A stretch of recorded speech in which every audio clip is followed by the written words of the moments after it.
Hello everyone, my self Avinash Madeshiya currently pursuing MBBS from PGI Azamgarh. तो आज हमारे नीट अवतार सीरीज का ये इलेक्ट्रोमैग्नेटिक इंडक्शन का लेक्चर है, ठीक है। इसके बाद बचेगा AC और ऑप्टिक्स, हमारा 12th हो जाएगा कंप्लीट। उसके बाद 11th कंप्लीट कर देंगे। क्वेश्चन प्रैक्टिस एक ही साथ मैं करा दूंगा हर एक चैप्टर की। तुम बीच बीच में क्वेश्चन प्रैक्टिस कराता रहूँगा, लेकिन 21 से प्रॉपर क्वेश्चन प्रैक्टिस होगी ही होगी, ठीक है। चलो स्टार्ट करते हैं। सबसे पहले चीज़ आती है मैग्नेटिक फ्लक्स। मान लो ये एरिया वेक्टर है, ये हमारा मैग्नेटिक फील्ड है, ये थीटा है। तो मैं पहले ही बता चुका हूँ एरिया वेक्टर तुम कैसे देखोगे। जैसे मान लो ये प्लेन है तुम्हारा, तो उसका एरिया वेक्टर पहले से ये होगा, ठीक है।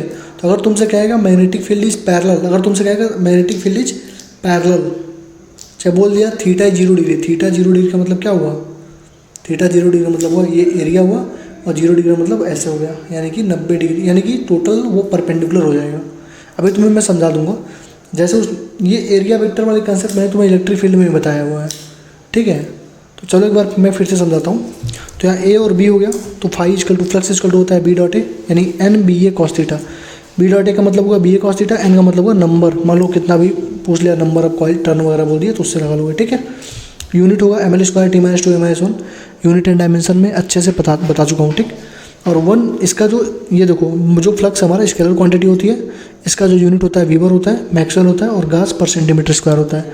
जो 1 वीवर होता है वो 10⁸ मैक्सवेल के बराबर होता है, ठीक है। Phi equal to B dot A BA cos theta. अगर थीटा की वैल्यू 0 डिग्री हुआ, थीटा की वैल्यू 0 डिग्री हुआ, इसका मतलब ये नहीं कि वो पैरेलल हो गया। थीटा की वैल्यू 90 डिग्री हुआ, इसका मतलब ये नहीं कि वो परपेंडिकुलर। जैसे मान लो थीटा की वैल्यू 90 डिग्री, यानी कि ये देखो ये हमारा प्लेन, उसका एरिया वेक्टर ये, उसका एरिया वेक्टर ये, उसका एरिया वेक्टर ये। अब बोला theta value 90 degree, theta value 90 degree का मतलब क्या हुआ? ये जो मैग्नेटिक फील्ड था वो भी 90 डिग्री पे ही आ गया। इस प्लेन के 90 डिग्री, इस प्लेन के 90 डिग्री, ये प्लेन ऐसे था, ये इस प्लेन के 90 डिग्री पाया, तो मैं दिख रहा होगा क्या, दोनों एक दूसरे के पैरेलल हो गया। यानी कि plane is parallel to magnetic field, यानी फाई कितना होगा 0, क्योंकि थीटा वैल्यू 90 डिग्री का मतलब हुआ cos 90 डिग्री का वैल्यू कितना होता है 0, ठीक है। अब दे दिया theta value 0 degree, theta value 0 degree, तो ये पहले से ही था, ठीक है। और प्लेन से देखना है थीटा वैल्यू 0 डिग्री कब होगा, तो ये पहले से हमारा ऐसे था। और प्लेन से कैसे होगा? ऐसे, ये प्लेन है, इससे 0 डिग्री एंगल क्या होगा? ऐसे ही होगा ना। तो एरिया तो पहले से ऐसे था, और ये प्लेन देखो, प्लेन से 0 डिग्री, टोटल कितने डिग्री का एंगल बना? 90 डिग्री। कैसे है? परपेंडिकुलर, यानी थीटा वैल्यू 0 डिग्री दिया, तो इसका मतलब प्लेन क्या है? परपेंडिकुलर मैग्नेटिक फील्ड के। तो फाई मैक्सिमम हो जाएगा B डॉट ए, यानी BA cos 90 degree, sorry BA cos 0 degree. वो तो प्लेन हमारा परपेंडिकुलर हो गया, लेकिन थीटा तो 0 डिग्री रहेगा ना, क्योंकि थीटा की ही वैल्यू रखनी है हमको। एरिया वेक्टर और मैग्नेटिक फील्ड के बीच में जो थीटा की वैल्यू होगा वही रखना है। तो ये हो जाएगा थीटा वैल्यू 0 डिग्री, तो BA cos 0 वैल्यू होता है 1, तो हो जाएगा कितना? फाई मैक्सिमम हो जाएगा BA। ये पॉजिटिव में आता है, इसका मतलब आउटगोइंग फ्लक्स है। यहाँ 90 डिग्री पे 0 आ गया, दिखाई दिया हूँ मैं। 180 डिग्री पे क्या होगा? -1 होता है, cos 180 का वैल्यू होता है -1, तो ये हो जाएगा -BA। इसका मतलब हो गया नेगेटिव आ गया, तो इनकमिंग फ्लक्स हो गया, ठीक है। अगर कोई भी क्लोज सरफेस अगर यूनिफॉर्म मैग्नेटिक फील्ड, जैसे यूनिफॉर्म मैग्नेटिक फील्ड है, यहाँ पे कोई क्लोज सरफेस है, तो उसमें फ्लक्स का वैल्यू हमेशा 0 होगा। अगर अंदर है तो पूरी तरह से उसका फ्लक्स क्या होगा? 0 ही होगा। फराडे के 2 लॉ थे। पहला लॉ था कि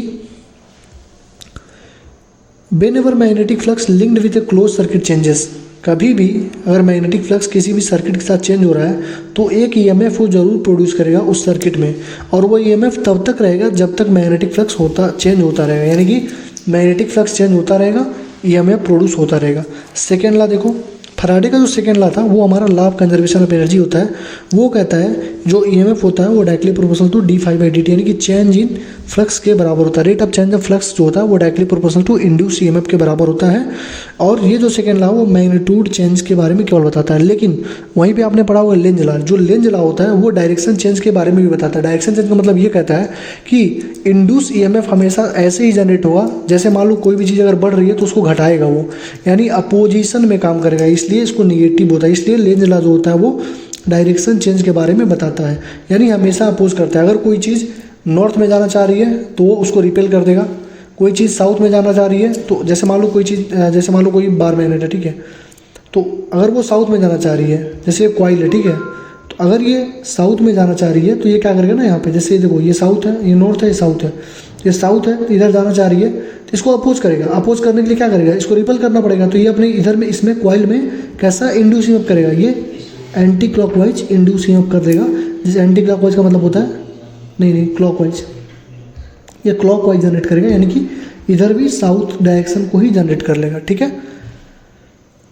सॉरी, देखो मतलब सिंपल सी बात है कि जैसे मान लो ये साउथ है, ये नॉर्थ है, ये कॉइल है, अगर नॉर्थ इधर जाएगी तो इधर भी नॉर्थ जनरेट हो जाएगा ताकि इसको अपोज कर सके, रिपेल कर सके। ये नॉर्थ है, ये साउथ है, ये इधर जाएगी तो ये कॉइल क्या करेगा, इधर अपनी तरफ साउथ जनरेट कर लेगा ताकि साउथ साउथ रिपेल कर चुके, ठीक है। तो ये हमारा हो गया डायरेक्शन चेंज। लेंज लॉ हमारा बताता है -d∅dt और फैराडे लॉ बताता है d∅dt।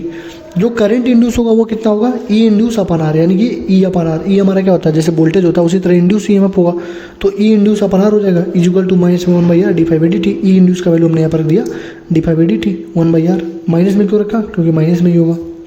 चार्ज फ्लोन कितना होगा, माइनस में ∆φ अपन आर। माइनस साइन बस हमें ये बताता है कि वो अपोज करेगा, जो भी तुम करना चाहोगे उसका अपोज करेगा, ठीक है। तो क्यों चार्ज फ्लोन कितना होगा, -5/r। It is independent of time. जो चार्ज फ्लो होगा वो टाइम पे डिपेंड ही नहीं करेगा। और जो पावर होगा वो होता है, पावर इक्वल क्या होता है, v/i होता है, तो यहाँ पे क्या हो जाएगा, e/i हो जाएगा, इक्वल टू होता है e v²/r होता है। देखो पावर का फॉर्मूला वहाँ पे क्या होता है, करंट इलेक्ट्रिसिटी में क्या होता था, v/i equal to e²/r equal to i²r, ये तो होता है। तो यहाँ पे क्या हो जाएगा, पावर इक्वल टू v के जगह EMF कर दो, EMF induce into i induce equal to v induce का square upon r, I induce का स्क्वायर इंटू आर। बस वही सेम फॉर्मूले जो मैं बोल रहा था ना, फॉर्मूले याद करो, घुमा फिरा के वही फॉर्मूले तुम्हें मिलेंगे, ठीक है। और -d∅ हो गया। हीट तुमसे पूछ लेगा, अगर हीट पूछेगा तो क्या हो जाएगा, I²R dt। हीट का वैल्यू क्या हो गया, I²R dt हो गया। तो जैसे हीट का फॉर्मूला वहाँ पे क्या, तो वहाँ पर भी था I²t, तो यहाँ पर भी हो गया I²R dt equal to E²/r dt। दोनों फॉर्मूले में से कोई फॉर्मूला लगा के इंड्यूस हीट भी तुम निकाल सकते हो। डिफ्रेंसिएशन देखो, e⁻t का जो डिफ्रेंसिएशन होगा e⁻t रहता है, e⁻−t का डिफ्रेंसिएशन -e⁻−t हो जाता है। ये कहीं कहीं काम आ जाएगा। अब कुछ पॉइंट देखो, ईएमएफ जो होता है इंड्यूस ईएमएफ, वो ना ही नेचर ऑफ कॉइल पे डिपेंड करता है, ना ही रेजिस्टेंस पे डिपेंड करता है। और जितना भी ईएमएफ इंड्यूस होगा डायरेक्टली प्रोपोर्शनल टू वेलोसिटी पे डिपेंड करता है, रिलेटिव वेलोसिटी पे। यानी कि अगर तुम इधर से भी चेंज कर रहे हो, इधर से भी, जैसे ये मान लो ये कॉइल है, ये भी कॉइल, ये इधर कॉइल, एक इधर कॉइल, इधर से भी 20 स्पीड से ला रहे हो, इधर से भी 20 स्पीड से ला रहे हो, इसमें जो चेंज होगी 2v की हो जाएगी। यानी कि ये तुम जितने वेलोसिटी, जैसे मान लो 10 मीटर पर सेकंड की रफ्तार से ला रहे हो, एक 50 मीटर पर सेकंड की रफ्तार से तुम ऐसे चेंज कर रहे हो, तो जो 50 मीटर वाला पर सेकंड होगा उसमें इंड्यूस ईएमएफ ज़्यादा होगा, क्योंकि इंड्यूस ईएमएफ डायरेक्टली प्रोपोर्शनल क्या होती है, वेलोसिटी होती है, ठीक। Induce current also depends on the resistance of coil. Induce current जो होता है वो रेजिस्टेंस ऑफ कॉइल पर भी डिपेंड करता है। और लेकिन इंड्यूस ईएमएफ नहीं डिपेंड करता, इंड्यूस ईएमएफ नहीं डिपेंड करता, लेकिन इंड्यूस करंट डिपेंड करता है रेजिस्टेंस ऑफ कॉइल पे। जो इंड्यूस ईएमएफ है वो रेजिस्टेंस ऑफ सर्किट पे डिपेंड नहीं करता, अभी यहाँ बता चुका हूँ, वो हमारा ओपन सर्किट में भी काम करता है, ओपन सर्किट में भी काम करता है। और इंड्यूस जो चार्ज होता है किसी भी कॉइल में वो टाइम पे डिपेंड नहीं करता। मैंने बोला था ना, it is independent of the time, तो वही यहाँ पे लिखा हुआ है। तो यानी कि independent from the rate of change of flux और रिलेटिव स्पीड ऑफ कॉइल, मतलब किसी भी चीज़ पे डिपेंड ही नहीं करेगा, टाइम पे डिपेंड ही नहीं करेगा, ठीक। और ये जो है ना अभी तुमको आगे मिलेगा। तो ये हो गया -d∅dt। तो जब इसका तुम स्लोप बनाओगे, d∅dt का जब तुम स्लोप बनाओगे, तो mean slope of φt graph, यानी फाई और टी में जो ये स्लोप होगा, कोई भी स्लोप बनेगा यहाँ पे, तो जो कोड का स्लोप होगा वो हमारा एवरेज देगा, यानी tan थीटा वैल्यू हो जाएगा ∆φ/∆t, वो स्लोप ऑफ कोड होगा। टेंजेंट का जो स्लोप होता है वो हमेशा इंस्टेंटेनियस देता है, तो ई इंड्यूस हो जाएगा minus slope of code in φt graph, यहाँ पे ई इंस्टेंटेनियस हो जाएगा, ई इंड्यूस हो जाएगा माइनस स्लोप ऑफ टेंजेंट। यानी कि सिंपल सी बात है, अगर कोड का स्लोप देगा तो tan theta equal to ∆φ/∆t, और टेंजेंट का स्लोप देगा तो इंस्टेंटेनियस होगा, ठीक। एरिया ऑफ IT ग्राफ, जो तुम यहाँ पे देखो इंड्यूस IT, देखो Q इक्वल टू क्या है, ∆φ/∆r। तो तुम्हें एक चीज़ यहाँ पे दिखेगा कि जो एरिया होगा ना IT ग्राफ का, यानी कि ये हमारा I इंड्यूस होगा, AT है, ये ऐसे मान लो बन गया। तो ये जो एरिया होगा वो हमको चार्ज फ्लोन देगा, वो हमको क्या देगा, चार्ज फ्लोन देगा, ठीक। अब देखो कोई बार मैग्नेट है, ये मान लो कोई रिंग है, उसमें जब ये गिरेगा तो इस पर क्या क्या फर्क पड़ेगा। तो अगर मान लो ये मेटालिक रिंग है, अगर मेटालिक रिंग है तो जो भी एक्सेलेरेशन होगा ना इसका, जो भी एक्सेलेरेशन होगा बार मैग्नेट का, वो लेस देन जी आएगा, ठीक है। मान लो रबर करेंगे, अगर ये रबर करेंगे तो जो एक्सेलेरेशन आएगा जी के बराबर होगा, फाई चेंज करेगा, यानी कि फ्लक्स चेंज करेगा, ई इंड्यूस भी होगा, लेकिन करंट जो इंड्यूस होगा वो जीरो होगा, ठीक। आगे तो कापर का अगर ट्यूब है तो फोर्स इक्वल टू हो जाएगा mg, और यहाँ पे एक्सीलरेशन 0 हो जाएगा और यहाँ पे B max terminal velocity attain कर लेगा। अगर कॉपर का ये ट्यूब है, यहाँ पे अगर कॉपर का कॉइल हुआ और सोलेनॉइड हुआ, दोनों में से कोई हुआ तो फोर्स लेस देन mg आएगा, यानी ए अगेन लेस देन जी आएगा। देखो मेटेलिक रिंग में भी वही था, यहाँ पर भी वही था। वेलोसिटी लेकिन यहाँ पे बढ़ती रहेगी, कीप्स ऑन इंक्रीजिंग, कोई भी टर्मिनल वेलोसिटी नहीं होगी। अगर करंट बढ़ाओगे तो इंड्यूस अपोजिट डायरेक्शन में होगा फ्लो, मतलब जो करंट इंड्यूस होगा वो अपोजिट डायरेक्शन में फ्लो करेगा। अगर करंट घटाओगे तो जो ई इंड्यूस होगा, आई मतलब करंट इंड्यूस होगा, वो सेम डायरेक्शन में फ्लो करेगा। लास्ट में इस मतलब इसके लास्ट में सबसे जो लास्ट वाला हमारा पेपर है पीडीएफ का, उसमें डायरेक्शन के बारे में बताएंगे, तो बस पढ़ते जाओ, अभी समझ में आ जाएगा।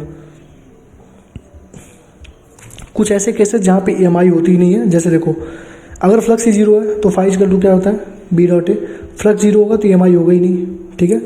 अगर फाई कांस्टेंट है यानी फ्लक्स ही कांस्टेंट हो गई तो EMI कहाँ से होगी, यानी कि कोई रेट ही कोई चेंज ही नहीं हो रहा है।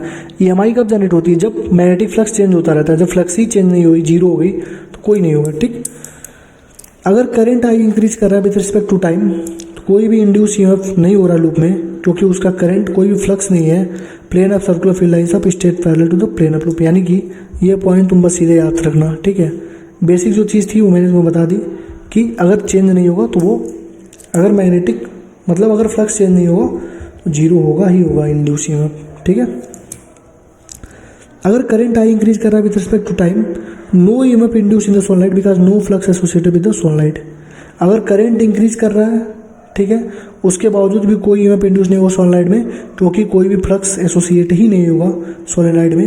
कब, दो केसेस बनेंगे। पहला केस कब, जब फाई कांस्टेंट हो जाए, यहाँ पर भी देखो फाई कांस्टेंट, यानी कि रिलेटिव मोशन। इसका मतलब ये तुम्हें ये समझाने की कोशिश कर रहा है, ये हमारा बार मैग्नेट था साउथ से नॉर्थ, और ये हमारा कॉइल था, ये हमारा कॉइल था, ये हमारा कॉइल था। अगर तुम इसको बी वेलोसिटी से भेज रहे हो तो इसको भी अगर तुमने बी वेलोसिटी से इधर ट्रांसफर कर दिया, यानी कि 5 मीटर पर सेकंड से तुम मैग्नेट को ला रहे हो, 5 मीटर पर सेकंड से कॉइल को भी भेज दे रहे हो, तो 5 मीटर इधर आ रहा, 5 मीटर इधर चला गया, तो कोई रिलेटिव मोशन हो गया, रिलेटिव वेलोसिटी 0 हो गई, तो वहाँ पे कुछ होगा ही नहीं।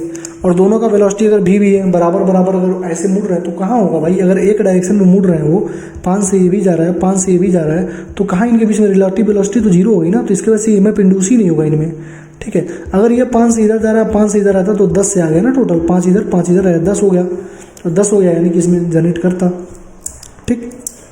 तो वही चीज़ लिखा हुआ है, ये तीसरा लिखा हुआ है, सोलेनॉइड वाला मैंने बता दिया, ये तीसरा मैंने समझा दिया। ये भी देख लो वही चीज़ है, ये भी वही चीज़ है, यानी सेम एंगुलर वेलोसिटी से रोटेट कर रहा है तब भी कुछ नहीं होगा, ठीक। कोई भी रेक्टेंगुलर कॉइल और loop translate with in the uniform transverse magnetic field में, कोई भी अगर तुम रेक्टेंगुलर या कोई भी लूप वगैरह रख दोगे तो उसका हमेशा 0 होगा, क्योंकि पूरी इसमें आ गई ना, इसमें पूरी वो फील्ड में ही आ गई, पूरी फील्ड में आ गई। ये फाई इक्वल टू होता है BA cos थीटा, मैग्नेटिक फील्ड चेंज ही नहीं हो रही, एरिया कांस्टेंट ही हो गया, तो क्या फ्लक्स कभी चेंज ही नहीं होगा, तो कभी EMF इंड्यूस ही नहीं होगा। तो ऊपर मैंने लिखा था ना कि क्लोज, ये देखो ऊपर मैंने क्या लिखा था, दिखा रहा हूँ कहाँ क्या, क्लोज सरफेस अगर यूनिफॉर्म मैग्नेटिक फील्ड में है तो फाई हमेशा 0 होता है, ठीक। वही चीज़ लिखा हुआ है, चौथा पॉइंट। और ये देख लेना, कोई भी कॉइल अगर अपने ज्योमेट्रिकल एक्सिस पर रोटेट कर रही है, देखो ज्योमेट्रिकल एक्सिस पर रोटेट कर रही है, और वो भी यूनिफॉर्म मैग्नेटिक फील्ड में, सिंपल सी बात है, अगर यूनिफॉर्म मैग्नेटिक फील्ड में है, ठीक है, पूरी तरह से उसके अंदर है, तो 0 होना ही होना है यूनिफॉर्म, ठीक है। और ये वाली पॉइंट तुम याद कर लेना, ये वाली पॉइंट, ठीक। अब देखो फराडे का जो ला था EMF का, उससे तो ये फार्मूला हमको मिला ही था, उससे एक फार्मूला ये भी मिलता है कि जो E इंड्यूस डॉट DL होता है वो -d∅dt होता है, ठीक है। यहाँ पे -d∅ dt था, E था, यहाँ पे EMF था, तो यहाँ से जो डॉट E इंड्यूस यानी कि integral of E dot DL equal to -d∅dt होता है, integral of E dot DL equal to -d∅ dt होता है। अब तुमसे वही केस आएगा, बाहर अगर अंदर तुमसे पूछ रहा है, नहीं R हमारा R से छोटा है, हमारा कैपिटल R है, तो अगर तुमसे यहाँ पे पूछ रहा है R से, मतलब यहाँ इनसाइड में, तो इलेक्ट्रिक फील्ड जो हो जाएगी, E जो हो जाएगा, इलेक्ट्रिक फील्ड सॉरी, E जो हो जाएगा R/2 dV/dt हो जाएगा, ठीक है।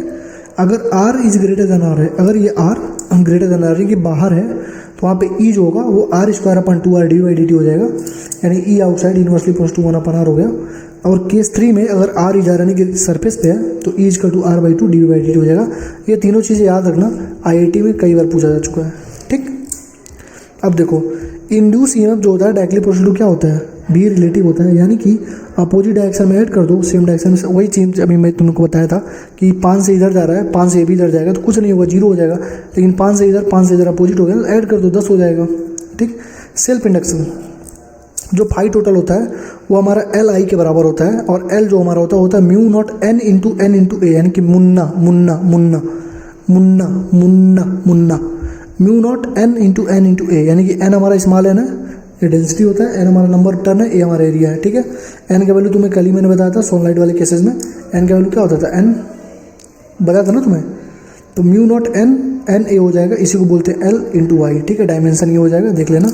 और एल यहाँ से तुम निकालोगे एल का वैल्यू, तो एल का वैल्यू हो जाएगा 5/i, अगर एन टर्न है तो एन से मल्टीप्लाई कर दो, एन 5/i, तो N B A by I हो जाएगा, क्योंकि 5 होता है equal to 5 total upon I. Unit हो जाता है हेनरी, यानी मतलब 1 वीवर पर एम्पियर, यानी कि वोल्टेज पर सेकेंड अपॉन एम्पियर होगा अगर यहाँ से निकालोगे तो। ठीक है। तो ई इंड्यूस अगर निकालोगे तो माइनस में L D phi by D T हो जाएगा, मतलब माइनस में L D I by D T हो जाएगा। इसको बस याद रखना और इसको याद रखना, बाकी तुम अपने आप कर ले जाओ। जैसे देखो ई इंड्यूस हमारा आ गया माइनस में L D I by D T, तो जो चार्ज फ्लोन होगा वो हो जाएगा 5 total upon R. Charge flown क्या हो जाएगा, 5 टोटल अपॉन आर। ऊपर भी यही था, अभी भी यही है, equal to L delta I upon R, L delta I upon R. यही फॉर्मूले को मिला के ये बना दिया गया। ठीक है। एनर्जी स्टोर पूछेगा तो तुम बोलोगे हाफ एल आई स्क्वायर। अगर डायरेक्शन रिवर्स आ जाए तो डेल्टा फाई इक्वल टू हो जाता है L I one plus I two. ये स्पेशल केस है, बहुत कम तुमको पूछेगा, हमेशा नहीं पूछता, बहुत कहीं कहीं देखने को मिलेगा। आई टी के ग्राफ में जो ई इंड्यूस होता है वो minus L into tan theta होता है। किसी भी आई टी ग्राफ में अगर तुम्हें माइनस एल इंटू यानी कि जो टेन थीटा यानी कि जो उसका स्लोप है उसमें माइनस एल से मल्टीप्लाई कर दोगे तो वो तुम्हें ई इंड्यूस का वैल्यू दे देता है। ठीक है। अगर सीरीज कॉम्बिनेशन है, मान लो ऐसे एल एक L1 जुड़ा एक L2 जुड़ा, तो एल इक्विवेलेंट जैसे रेजिस्टेंस जुड़ता वैसे जोड़ देंगे L1 प्लस L2। पैरेलल में क्या करेंगे, L1 upon L equivalent equal to 1 upon L1 plus 1 upon L2, यानी कि रेजिस्टेंस इन पैरेलल वाला ही कंडीशन है। ठीक। सोलेनॉइड के केस में क्या है, फ्लक्स जो होता है एन बी ए होता है, यानी कि N into mu not N I A, यानी कि मुन्ना अभी बताया था ना, N into mu not N I A हो जाएगा। यहाँ से हो जाएगा एन म्यू नॉट एन, क्योंकि एन हमारा नंबर डेंसिटी होता है एन अपन एल। सोलनाइड में बताया था ना, एन अपन एल पुट कर दो, तो तुम बस ये याद रखो और ये याद रखो, क्योंकि म्यू नॉट एन स्क्वायर आई अपन एल हो जाता है। तो अधिकतर जगह तुम्हें ये पूछेगा और ये पूछेगा। तो फ्लक्स में जो सोलेनॉइड में फ्लक्स होता है वो होता है mu not N I A into capital N equal to mu not capital N square I A upon L. ठीक है। लेकिन 5 इक्वल टू एल आई होता है, तो यहाँ से एल जो हो जाएगा बस तुमसे सेल्फ इंडक्टेंस की वैल्यू पूछता है, तो एल हो जाता है mu not N square upon L, यानी कि mu not N square upon L into area क्या होगा pi R square. Pi R square क्या होगा, ऐसे देखोगे ना सॉलिड को इधर से देखोगे तो इधर तुमको सर्कल ही दिखेगा, तो लिखोगे क्या mu not N square upon L pi R square equal to mu not N square A square upon volume. ठीक है। एरिया और रेडियस करके वॉल्यूम लिख दिया है। ठीक। तो तुम्हें इसमें ये और ये फॉर्मूला देखना है। और म्यू नॉट अगर मीडियम डाल दिया ना, डायलेक्ट्रिक कांस्टेंट डाल दिया, तो लिख दोगे म्यू नॉट म्यू आर, मतलब म्यू आर डालोगे। डायलेक्ट्रिक कांस्टेंट इलेक्ट्रिक फील्ड में होता है, या मैग्नेटिक फील्ड में काम चल रहा है। ठीक है। तो mu not mu R into N square A upon L हो जाता है। ठीक। म्यूचुअल इंडक्टेंस में 2 होती है, प्राइमरी में कोई चीज़ चेंज करोगे तो सेकेंडरी में वो उसका इंडक्टेंस 100 होगा। तो जब भी करंट थ्रू द प्राइमरी, मतलब अगर करंट प्राइमरी में कांस्टेंट कर दिया, यानी तुमने प्राइमरी में करंट को कांस्टेंट कर दिया, तो जो I1 होगा ना, जो करंट होगा I1 वो N2 इंटू फाइव, यानी कि जो करंट I1 में चेंज होगा वो करंट मतलब आप कांस्टेंट है, तो जो I1 होगा वो यहाँ पे N2 इंटू 5 के बराबर होगा, यानी कि सेकेंड वाले कॉइल में जितनी चेंजेस आएगी उसके बराबर होगा। तो N2 into 5 equal to M into I, क्योंकि M इंटू I1 क्यों, क्योंकि कुछ म्यूचुअल इंडक्टेंस हो जाएगा, इसके वजह से इसमें हो रहा है ना, हमारे वजह से दूसरे में चेंज आ रहा है, हमारे कुछ पार्ट है उसमें, यानी म्यूचुअलिस्टिक है, यानी 2 दोस्त अगर एक साथ हैं उनमें आपस में कुछ ना कुछ कैरेक्टर शेयर होगा, तो वो हो जाएगा M इंटू I1, यानी म्यूचुअल इंडक्टेंस। तो M यहाँ से हो जाएगा N2 5 अपन I1, इसी को मैंने सॉल्व कर दिया, तो N2 B1 A2 अपन I1। तो तुम बस ऐसे याद रखना, एक गेम होता है NBA करके। ठीक है। तो N की जगह रखना 2 और यहाँ पर रख देना 1, यानी कि NBA 212, NBA 212, यानी कि हुआ N2 B1 A2, यानी कि number of turns in second, इसमें मैग्नेटिक फील्ड पहले का और एरिया दूसरे का अपन करंट पहले का। ठीक। तो यहाँ से म्यू नॉट का म्यूचुअल इंडक्टेंस का एक फॉर्मूला और होता है, mu not N P into N S into A S, यानी कि म्यू नॉट तो जानते ही हो, एन पी हमारा number density in primary coil, NS हमारा number of turn in secondary upon area of turn, area in secondary, S का मतलब यानी कि फाई टोटल जो सेकेंडरी में होगा वो M इंटू IP के बराबर होगा, यानी कि mutual inductance into current in primary के बराबर होगा। और जो इंड्यूस EMF होगा वो सेकेंडरी कॉइल में इंड्यूस होगा ना, प्राइमरी की वजह से सेकेंडरी में, तो जो इंड्यूस EMF होगा वो सेकेंडरी में होगा और उसके वैल्यू हो जाएगी M dot delta IP upon delta T, M dot delta IP upon delta T. तो जो I करंट इंड्यूस जो होगा सेकेंडरी में वो E इंड्यूस यानी कि जितना वोल्टेज EMF इंड्यूस होगा अपन R हो जाएगा। चार्ज फ्लोन भी हो जाएगा, फ्लक्स चार्ज फ्लोन क्या होता है, फाई अपन R होता है ना, तो सेकेंडरी में कर दो बस, वही फॉर्मूला है, देख लो कुछ नहीं है। और जो इसका यूनिट एंड डायमेंशन है वो L के ही बराबर होगा। जो म्यूचुअल इंडक्टेंस होता है हमारा वो कभी भी करंट पे डिपेंड ही नहीं करता है और कांस्टेंट होता है दोनों सर्किट के लिए। कब नहीं डिपेंड करेगा करंट पे, जब पहले हम बोल चुके हैं क्या कि जब current through the primary is constant. ठीक, आगे आ जाओ, जब करंट पहले में चेंज हो रहा हो तो उस समय कैसे, फिर वही सेम फॉर्मूला, सारे फॉर्मूले सेम रहेंगे, बस माइनस लगा दो, माइनस में N2 d2 upon dt equal to minus में M di/dt। तो यहाँ से जो E2 आएगा यानी जो सेकेंडरी कॉइल में EMF जो आएगा, सेकेंडरी कॉइल में जो EMF आएगा वो कितना आएगा, माइनस में M di/dt, जहाँ पे di/dt हमारा किस में चेंज है, प्राइमरी में चेंज है, di/dt किस में चेंज है, प्राइमरी में, यानी कि सेकेंडरी में जो चीज़ दिख रहा है तुमको वो प्राइमरी में करंट चेंजेस के वजह से ही दिख रहा है। ठीक, तो देखो जो म्यूचुअल इंडक्टेंस होता है वो डिपेंड करता है डिस्टेंस पे। जब तुम कॉइल के बीच का डिस्टेंस को कम करोगे तो म्यूचुअल इंडक्टेंस अपने आप बढ़ जाएगा। ठीक, मैग्नेटिक परमेबिलिटी पे डिपेंड करता है, एरिया पे डिपेंड करता है, फार्मूले में एरिया भी आया था, N1 N2 भी आया था, L1 L2 है, तीनों पे डिपेंड करता है। ठीक है, ओरिएंटेशन ऑफ कॉइल, कॉइल कैसा है, ऐसे है, ऐसे है, ऐसे है, ऐसे है, ऐसे है, ऐसे है, थीटा मतलब कितना एंगल उसके बीच में, उस पर भी डिपेंड करता है। कपलिंग फैक्टर K पर भी डिपेंड करता है। कपलिंग फैक्टर क्या होता है अभी आगे मालूम चलेगा तुम्हें। तो म्यूचुअल इंडक्टेंस दो तरह से हो सकते हैं, या तो नंबर ऑफ टर्न में अंतर हो उनके, ठीक, या तो सेल्फ इंडक्टेंस में। ये थोड़ा सा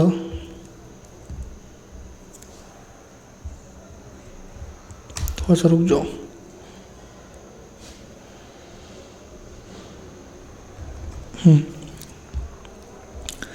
तो या तो नंबर ऑफ टर्न्स में चेंज हो सकता है, या तो देयर सेल्फ इंडक्टेंस, यानी कि या तो नंबर ऑफ टर्न्स अलग अलग हो या तो सेल्फ इंडक्टेंस अलग अलग हो। जैसे देखो कोई दो कोएक्सियल सॉलिनॉइड्स, यानी कि कोएक्सियल मतलब एक ही एक्सिस पे दो रखा हुआ है, ठीक है, तो जो S1 S2 होगा, यानी कि सॉलिनॉइड में S1 S2 में जो इंडक्टेंस होगा, म्यूचुअल इंडक्टेंस होगा, वो अभी मैंने बोला था N2 B1 A upon I1 होगा। A हमारा क्या होगा, A हमारा किसका लेंगे, मैं लिख देता हूँ यहाँ पे, रुक जाओ, A कभी भी लेना तो बिगर का एरिया लेना, किसका लोगे, बिगर का एरिया, देखो पूरे का ही है।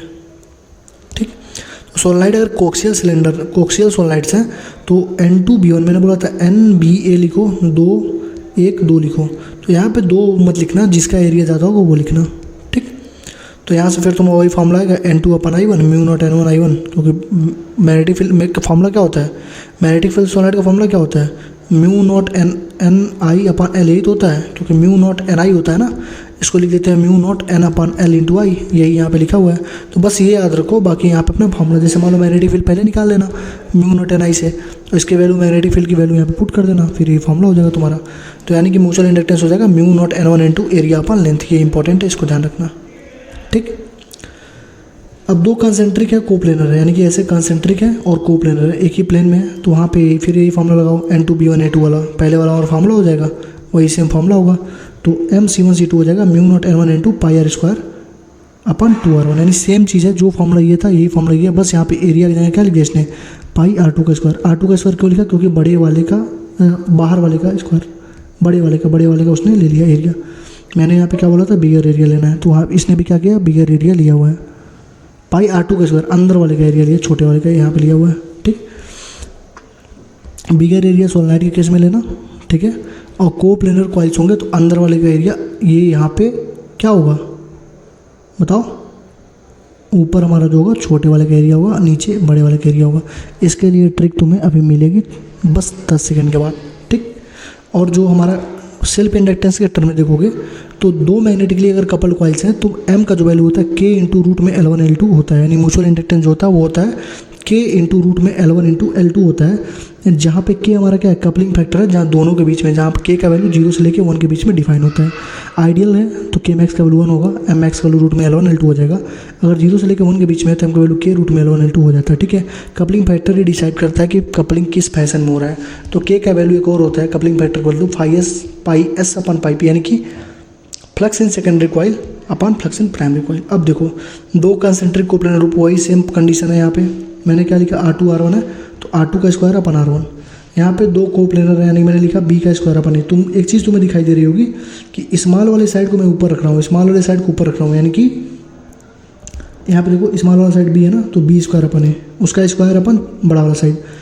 ये देखो इस स्क्वायर है, सर्कुलर कंसेंट्रिक एक कोप्लेनर लूप है। तो यहाँ पे तुम देखो इसका R है तो मैं लिखूंगा R स्क्वायर अपन इसका ए। तो एक ट्रिक तुम्हें यहाँ पे बनती हुई मिलेगी। अभी ये हाल में ही 2021 में ये पूछा गया था। तो जो म्यूचुअल इंडक्टेंस होगी डायरेक्टली प्रोपोर्शनल टू क्या होती है, स्मॉल साइड का स्क्वायर अपन बिग साइड, यानी कि directly proportional to X inside का square upon X outside. यानी कि जो साइड होता है अंदर वाले साइड का स्क्वायर अपन बाहर वाले साइड का स्क्वायर, अंदर वाले साइड का स्क्वायर अपन बाहर वाला साइड। स्क्वायर नहीं होता है, बस ऊपर स्क्वायर होता है, नीचे स्क्वायर नहीं होता है, ठीक। अब कपलिंग देखो, अगर एक्सियल कपलिंग है, आइडियल कपलिंग है, यानी को एक्सियल। आइडियल कपलिंग का मतलब होता है एक ही एक्सिस पे हो, तो K का वैल्यू 1 होगा, ये M का वैल्यू ये हो जाएगा। अगर एयर का गैप है, ये ऐसे तो हमारा म्यूचुअल इंडक्टेंस ऐसे ही होता है। इसको बोलते हैं नॉर्मल कपलिंग या 0 डिग्री फैशन। यहाँ पे प्लेन्स हमारे क्या पैरेलल होंगे, 0 से K से लेके 1 के बीच में आएगा तो M का वैल्यू K रूट में L1 L2। मैंने बोला था डिस्टेंस घटेगा तो M का वैल्यू बढ़ेगा, वहाँ पे K का वैल्यू भी बढ़ता है कपलिंग फैक्टर। परपेंडिकुलर है तो प्लेन्स परपेंडिकुलर हो गया, cos 90 आ जाए, cos 90 की वैल्यू कितनी होती है, 0 होती है, तो K 0 M 0 हो जाएगी। श्रिंकिंग का लूप, कोई भी लूप है अगर वो श्रिंक करने लगा तो ई इंड्यूस जो होगा B into 2πr into dr/dt है। डायरेक्ट फॉर्मूला, डायरेक्ट होता है, डायरेक्ट होता है, ये डायरेक्ट है, बस इसको लगाना आंसर आ जाएगा, ठीक है। श्रिंकिंग में क्या लगाओगे, B इंटू 2πr dr/dt, ठीक है, डायरेक्ट लगाना आंसर आएगा। एनर्जी स्टोर इन इंडक्टर में कितना एनर्जी स्टोर हो रहा है, तो हाफ LI स्क्वायर होगा, B square upon 2 mu naught into area into length, ये भी हमारा होता है एनर्जी। तो एरिया इंटू लेंथ को बोलते हैं वॉल्यूम, एरिया इंटू लेंथ होता है वॉल्यूम। तो ये सोलनाइट के केस में होता है, तो एरिया इंटू लेंथ हो जाता है वॉल्यूम। तो तुम लिख दोगे म्यू अपान एरिया इंटू लेंथ, यानी energy per unit area per unit length, यानी कि energy per unit volume. Energy per unit volume को बोलते हैं एनर्जी डेंसिटी।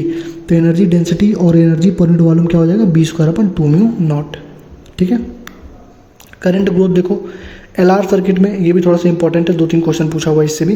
तो जो करंट जब ग्रोथ करेगा तो ये इक्वेशन बनता है, general equation I equal to I not 1 minus e to the power minus t by lambda, जहाँ पे लेमडा हमारा क्या होता है, टाइम कांस्टेंट होता है, इसका वैल्यू होता है L/R, यानी inductance upon resistance. I not हमारा एज यूजुअल E/R हो जाएगा। और जैसे तुम की को, यानी जैसे तुम बटन को क्लोज करोगे, की को क्लोज करने का मतलब ऑन करोगे सर्किट को, तो तुरंत वो इंडक्टेंस जो होगा ओपन सर्किट की तरह बिहेव करेगा और करंट जो होगा सर्किट में तुरंत 0 हो जाएगा। हम लोग इस तार को तोड़ देंगे, जो भी तार था उसको हम लोग ओपन सर्किट मतलब क्या, इंडक्टर को हम लोग इनफाइनाइट रेजिस्टेंस दे देंगे, T इक्वल टू 0 पे I इक्वल टू 0 हो जाएगा, ठीक। आफ्टर सम टाइम, कुछ टाइम के बाद जो इंडक्टेंस होगा वो हमारा सिंपल कनेक्टिव वायर की तरह काम करेगा। हम लोग इसको सीधे जोड़ देंगे, इंडक्टेंस को हटा के सीधे जोड़ देंगे। ऊपर क्या कर रहे थे, तोड़ दे रहे थे, क्रॉस नहीं करने दे रहे थे, अब जोड़ देंगे।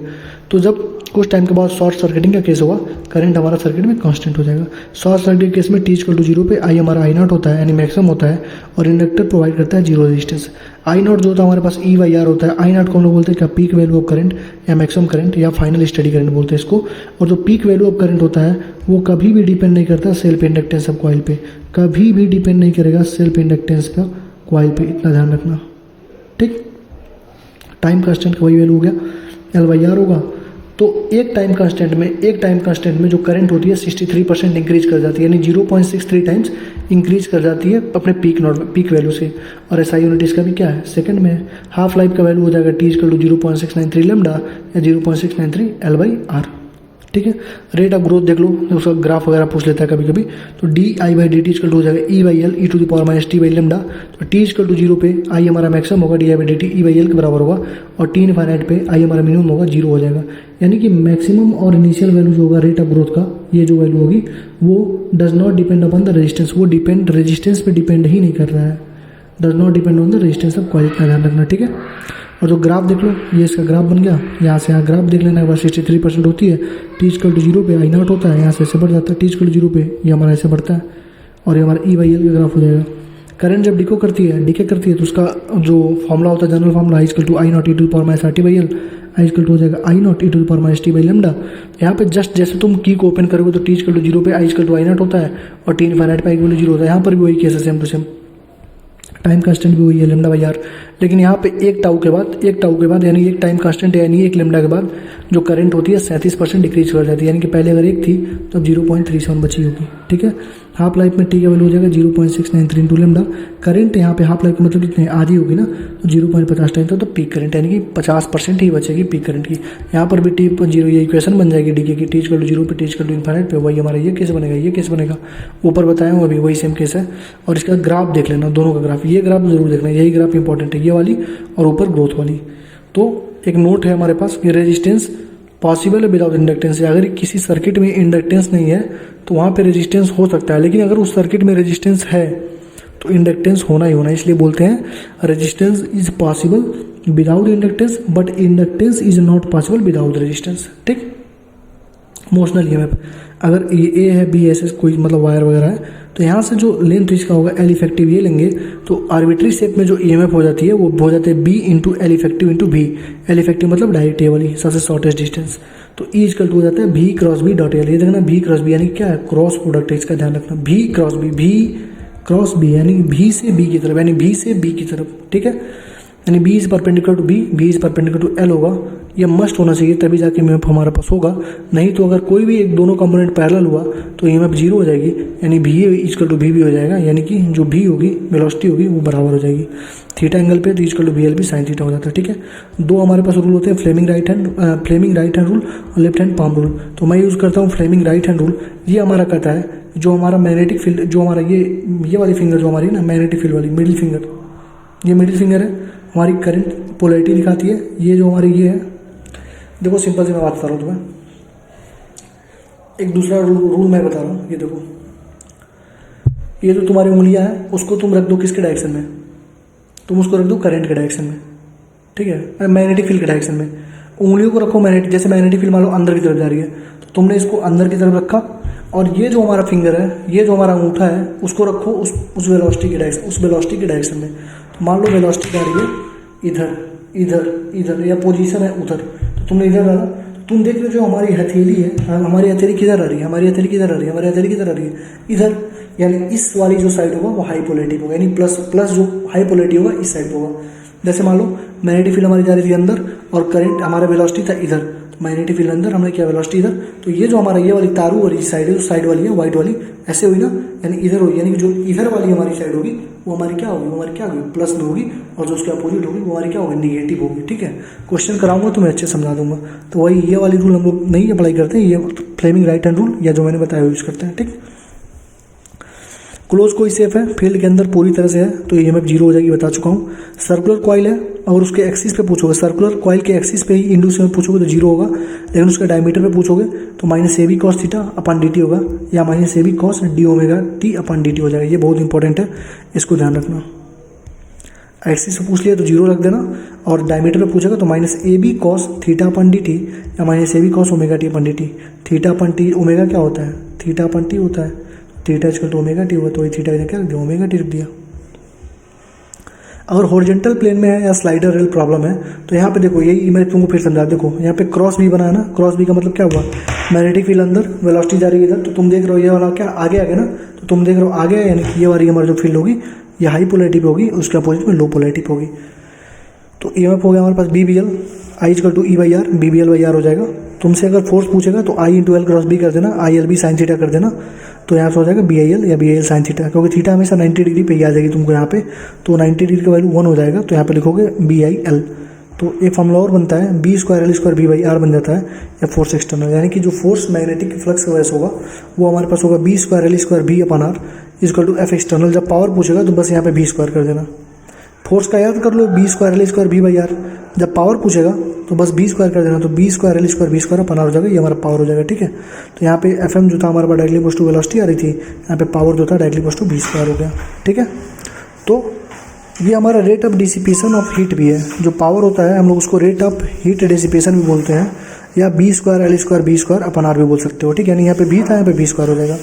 एम्पियरन फोर्स की वजह से वर्क डन कितना होगा, -1/2 एम बी नॉट स्क्वायर हो जाएगा, -1/2 एम बी नॉट स्क्वायर हो जाएगा। ठीक है, रोटेशन ऑफ कंडक्टर, कोई भी रोटेशन कंडक्टर का जब रोटेशन देखोगे तो जो उसका ईएमएफ होगा, इंड्यूस ईएमएफ होगा, उसमें half B omega L square, omega हमारा क्या है, एंगुलर वेलोसिटी है, तो यहाँ पे ईएमएफ क्या हो जाएगी, half B omega L square हो जाएगी। ठीक है, एल इफेक्टिव हम लोग एल रखेंगे, ओमेगा रेडियन रखेंगे।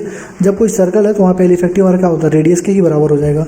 या तुम एक फॉर्मूला ये भी यूज़ कर सकते हो कि B magnetic field into area into frequency equal to हो जाएगा B F into pi L square. तो ये दोनों फॉर्मूले भी इंपॉर्टेंट हैं। अगर यहाँ से नहीं बना काम तो यहाँ से काम एकदम बनना ही बनना है। ठीक, कोई साइकिल का व्हील है, ठीक है, कोई साइकिल का व्हील है या कापर डिस्क का जनरेटर है, और सेंटर टू रिम, यानी कि जब तुम यहाँ से यहाँ तक का कोई लेगे ना, कोई भी में पूछोगे तो half B omega L square कर देना। लेकिन रिम टू रिम यानी यहाँ से यहाँ पूछ रहा है, यहाँ से यहाँ पूछ रहा है, यहाँ से यहाँ पूछ रहा है, तो सॉरी वहाँ पे ई नेट जीरो होता है, आई भी जीरो होता है, और लेंथ का वैल्यू रेडियस के ही बराबर हो जाता है। ठीक है, सॉरी, यानी बस सिंपल सी बात है कि यहाँ से यहाँ पूछेगा, ठीक है, होगा half B omega L square. लेकिन अगर यहाँ से यहाँ पूछ लिया, यहाँ से यहाँ पूछ लिया, यहाँ से यहाँ पूछ लिया, तो जीरो होता है, ई नेट जीरो, आई जीरो हो जाता है। ठीक, जैसे मैग्नेटिक फील्ड इनफॉर्म वही है, रिम टू रिम वाला केस है यहाँ पे। तो अगर आइडेंटिकल सारे, अगर मान लो सेल लगा दिया, ऐसे अगर रिंग को मान लो साइकिल का जो तिल्ली होता है उसके बीच में किसी ने सेल लगा दिया, तो अगर सारे सेल आइडेंटिकल हैं तो ई नेट हमारा ई के बराबर होगा, और ई नेट हमारा half B omega R square हो जाएगा। ठीक है, तो half B omega L square बोलो या आर स्क्वायर बोलो, तो ओमेगा जो होता है हमारे पास क्या हो जाएगा, 2 पाई अपन टी होता है, इसको 2 पाई अपन टाइम पीरियड हो जाएगा, 2 पाई इंटू फ्रिक्वेंसी, यानी फ्रिक्वेंसी पूछेगा तो ये ओमेगा का वैल्यू रख देना, टाइम पीरियड पूछेगा तो 2 पाई अपन टी कर देना, उसी ओमेगा को यहाँ रख के इसको सॉल्व कर लेना, ये आ जाएगा। लेकिन अगर यहाँ से यहाँ पूछेगा तभी, लेकिन अगर यहाँ से यहाँ पूछ रहा है, यहाँ से यहाँ पूछ रहा है, यहाँ से यहाँ पूछ रहा है, तो सबका जीरो होगा। ठीक है, यहाँ बताया हूँ। पीरियडिक ईएमआई में क्या होता है, ई इंड्यूस जो होता है delta five by delta T होता है, N B upon delta T equal to 2 N B omega upon five हो जाता है। पीरियडिक ईएमआई मतलब कोई ऐसी चीज़ है ऐसे रोटेट कर रही है। ठीक है, कोई मतलब रेक्टेंगुलर कॉइल होता है, तो ई इंड्यूस हो जाता है E naught sine omega T, E naught हो जाता है एन बी ओमेगा। तो जनरेटर और डायनामोज में प्रिंसिपल किसका होता है, इलेक्ट्रोमैग्नेटिक इंडक्शन का ही होता है। जनरेटर और डायनामो में भी वही होता है, आई का value I naught sine omega T ही हो जाता है। अगर डीसी मोटर है तो वहाँ पे, ये तो एसी जनरेटर था, ये डीसी मोटर है। डीसी मोटर में क्या होता है, ई माइनस ई इंड्यूस, यानी EMF minus induced EMF equal to I into R equivalent होता है। तो यहाँ से जो इफिशियंसी होती है ना मोटर की, वो ई इंड्यूस अपान ई हो जाती है equal to back EMF upon supply voltage. ठीक है, तो मैक्सिमम इफिशियंसी कब होगी, मैक्सिमम इफिशियंसी तभी होगी जब ई का वैल्यू ई बाई 2 यानी कि इंड्यूस ईएमएफ जो होगा वो सप्लाई वोल्टेज अपन 2 यानी 50% होगा। ठीक है, यहाँ से आई का वैल्यू याद कर सकते हो। ये वैसे ये पूछता नहीं है, तो चाहे तो याद करो या तो चाहो तो छोड़ दो। डायरेक्शन देखो, अब देखो डायरेक्शन की खेल सबसे इंपॉर्टेंट होती है। अगर एक्सटर्नल फील्ड बढ़ रहा है, जैसे मान लो ये डॉट है, बढ़ रहा है, डॉट है, बढ़ रहा है, इसका मतलब क्या हुआ, डॉट मतलब होता है एंटी क्लॉकवाइज। ठीक है, डॉट मतलब क्या होता है, एंटी क्लॉकवाइज, लिख देता हूँ यहाँ पे, डॉट मतलब होता है एंटी क्लॉकवाइज। तो अगर एंटी क्लॉकवाइज डायरेक्शन में कोई बढ़ रहा है, तो मैंने बोला था अकॉर्डिंग टू लेंज लॉ वो हमेशा इसको अपोज करेगा। तो जब एंटी क्लॉकवाइज में बढ़ रहा है, इसको घटाने के लिए क्या करेगा, वो क्लॉकवाइज में इंड्यूस करेगा। तो जो यहाँ पे इंड्यूस होगा कैसा होगा, वो क्लॉकवाइज में हो जाएगा, यानी क्रॉस का मतलब होता है क्लॉकवाइज। समझ में आ गया। अब देखो एंटी क्लॉकवाइज में घट रहा है, दूसरा वाला पढ़ो, एंटी क्लॉकवाइज में घट रहा है, एंटी क्लॉकवाइज में घट रहा है, यानी एंटी क्लॉकवाइज में घट रहा है तो क्या करेगा, ये क्या करेगा बताओ, इसको अपोज करेगा, यानी घट रहा है तो इसको बढ़ाने का काम करेगा। तो एंटी क्लॉकवाइज में अगर घट रहा है, इसको बढ़ाने का जब काम करेगा तो क्या करेगा, बेचारा घट रहा था उसी को बढ़ा देगा, यानी कि डॉट वाला ही जनरेट करेगा। इंड्यूस में भी डॉट वाला ही एंटी क्लॉकवाइज में जनरेट करेगा ताकि उसको अपोज कर सके। अब देखो क्रॉस वाला, अंदर क्रॉस वाला देखो, यानी कि क्लॉकवाइज में मैग्नेटिक फील्ड बढ़ रहा है। जब क्लॉकवाइज में मैग्नेटिक फील्ड बढ़ रहा है तो उसको अपोज करने के लिए किधर करेगा, एंटी क्लॉकवाइज में, तो एंटी क्लॉकवाइज में इसको अपोज कर देगा। लेकिन ये क्लॉकवाइज में घट रहा है, क्लॉकवाइज में घट रहा है, बेचारा क्लॉकवाइज में पहले से ही गरीब था और गरीब हो रहा है, तो उसको और सपोर्ट करने के लिए क्या करेगा, और क्लॉकवाइज में देगा, यानी क्लॉकवाइज फिर से जनरेट करेगा। अब देखो साउथ से नॉर्थ है, इसकी वेलोसिटी भी है, तो जब नॉर्थ वाला इस कॉइल के पास जाएगा तो मैंने बोला क्या अपोज करेगा। तो कैसे अपोज करेगा, नॉर्थ है बाबू, तो यहाँ अपना नॉर्थ बना लेगा। तो नॉर्थ और नॉर्थ, तो इसकी पोलैरिटी क्या होगी, अगर मान लो कोई यहाँ पे बच्चा खड़ा है, ठीक है, तो यहाँ पे नॉर्थ बना लेगा, तो नॉर्थ बना लेगा तो नॉर्थ नॉर्थ रिपल कर देंगे। मान लो ये साउथ था, अब मान लो इधर से पास कर गया, तो तुम देख रहे हो साउथ से दूर जा रहा है, देख रहे हो क्या, साउथ से मतलब इधर साउथ वाला एंड है ना, तो तुम देख रहे हो कि ये दूर जा रहा है, बेचारा साउथ वाला दूर जा रहा है, तो क्या करेगा, इधर इसको अपोज करेगा, यानी साउथ को दूर जाने नहीं देगा। तो दूर जाने कब नहीं देगा, जब इधर नॉर्थ बना लेगा, यानी नॉर्थ और साउथ अट्रैक्ट करा लेगा, यानी कि बस अपोज ही करेगा। जैसे नॉर्थ पास आया, जैसे मान लो ये, ठीक है, समझो ये हमारा नॉर्थ आ रहा है, ठीक है, ये हमारा नॉर्थ है, ये हमारा नॉर्थ है, ठीक है, नॉर्थ आ रहा है इधर, तो इस कॉइल में क्या करेगा, ये नॉर्थ जनरेट कर लेगा। अब ये नॉर्थ जनरेट करके इसको रिपेल करेगा। मान लो ये ऐसे क्रॉस कर गया, तो ये नॉर्थ है, ये साउथ था, तो इधर देखो ये साउथ क्रॉस कर रहा है, तो ये बेटा साउथ था, इधर वाला एंड क्या है, ये देखो मेरी उंगली, ये साउथ है, तो ये क्या करेगा इधर, ये अपने इधर क्या करेगा, ये नॉर्थ जनरेट करेगा, ताकि दोनों अट्रैक्ट हो जाएं और वो भाग ना पाए, अपोज करेगा, ठीक। चलो अब देखो एक चीज़ है, अगर दो कॉइल हैं, अगर सेम डायरेक्शन में है, तो दोनों अगर पास आएंगे तो करंट घटता है, दूर जाएंगे तो करंट बढ़ता है। एक चीज़ बस याद करो, अपोजिट वाला अपने याद होगा। अगर अपोजिट डायरेक्शन में करंट है, अपोजिट डायरेक्शन में करंट है, तो अगर पास आएंगे तो करंट बढ़ेगा, दूर जाएंगे तो करंट घटेगा, ठीक। एक चीज़ ये हो गया, ये वही चीज़ था। और तुम्हें मालूम है कि नॉर्थ को जनरेट कैसे करते हैं, नॉर्थ को ऐसे दिखाते हैं और साउथ को ऐसे दिखाते हैं क्लॉकवाइज में। ये देखो एंटी क्लॉकवाइज डायरेक्शन हो गया, ठीक है। बीम है, अगर बीम है तो आई इंड्यूस जीरो होता है, इतना मालूम होना चाहिए। एल कभी भी जीरो नहीं हो सकता, सेल्फ इंडक्टेंस कभी भी जीरो नहीं हो सकता, लेकिन म्यूचुअल इंडक्टेंस जीरो हो सकता है। क्वेश्चन देखो, जैसे कह रहा है करंट हमारा इंक्रीज कर रहा है, तो तुम कहो भैया करंट इंक्रीज कर रहा है तो इसमें डायरेक्शन ऑफ इंड्यूस करंट बताओ। तो देखो इसमें बताना ना, तो मैं कहूँगा कि पहले इसको रखो करंट के डायरेक्शन में, अंगूठा करंट के डायरेक्शन में, ठीक। और ये हमारा क्या है, पोजीशन, ये हमारा क्या पोजीशन, ये हमारा क्या पोजीशन। तो देखो इसको मैंने रखा इधर, ये हमारा पोजीशन, मतलब हमको इस साइड में, इधर है ना कॉइल, इधर हमको दिखानी है, तो ये हमको दिख रहा है ऊपर, ये हमारा किधर दिख रहा है ऊपर, तो ये हमारा क्या बताएगा, राइट हैंड पाम रूल। ये हमको बताएगा कि किधर मैग्नेटिक फील्ड जनरेट होगा, तो इसकी वजह से मैग्नेटिक फील्ड बाहर की तरफ जनरेट होगा, यानी कि इधर मैग्नेटिक फील्ड किधर जनरेट होगा, बाहर की तरफ।